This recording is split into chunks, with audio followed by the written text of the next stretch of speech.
2019 సార్వత్రిక ఎన్నికల కోసం 6 నెలల ముందుగానే కసరత్తు ప్రారంభించిన భాజపా బీహార్లో సీట్ల పంపకాలపై మిత్రపక్షాలతో ఏకాభిప్రాయం సాధించింది.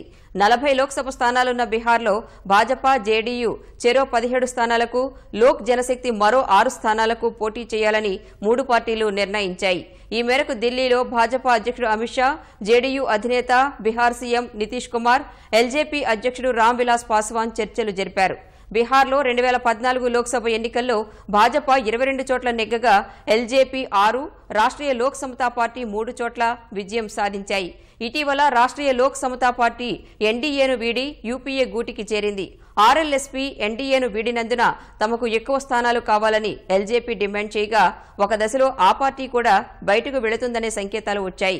ఈ నేపథ్యంలో భాజపా అధ్యక్షుడు అమిత్ షా శుక్రవారం ఎల్జేపీ అధ్యక్షుడు పాసవాన్ను బుజ్జగించారు.